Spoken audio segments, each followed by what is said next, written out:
नमस्कार, माझ्यासोबत आहेत अभिनेते समीर चौगुले. आज आपण त्यांच्यासोबत खास बातचीत करणार आहोत. समीर दादा, आपल्या कार्यक्रमात स्वागत आहे. कसं सांगाल, कशी सुचली ही संकल्पना?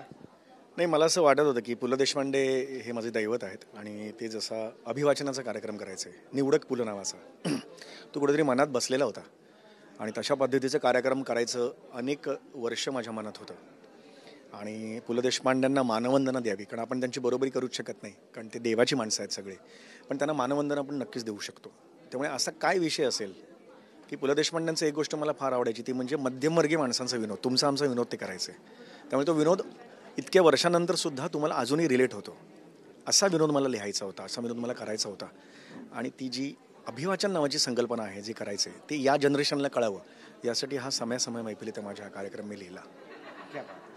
दादा, आणखी एक महत्त्वाची गोष्ट म्हणजे पहिलाच प्रयोग घराजवळच बोरिवलीमध्ये मुंबईमध्ये, काय सांगा? ॲक्च्युली हा माझा 21वा प्रयोग आहे आणि मुंबईतला हा माझा शुभारंभाचा प्रयोग आहे. त्यामुळे मी राहतो दहिसरला, त्यामुळे बोरिवलीला पहिला प्रयोग होणं ही माझ्यासाठी खूप आनंदाची गोष्ट आहे.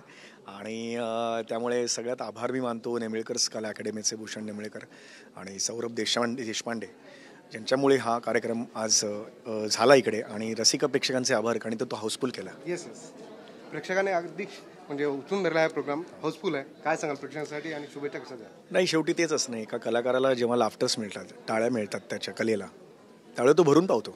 बाकीच्या सगळ्या गोष्टी नगण्य असतात त्यावेळेला. प्रेक्षकांचं चेहऱ्यावर हास्य, मी गेले जवळजवळ तासभर हास्य त्यांच्या चेहऱ्यावर आणतोय, अजूनही कदाचित आणेन. हा विचारच मला खूप सुख देऊन जातो, समाधान देऊन जातो. धन्यवाद दादा, धन्यवाद.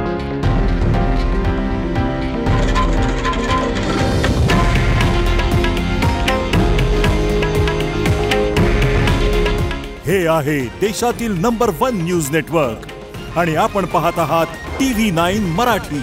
काळजी तुमची, हित महाराष्ट्राचं.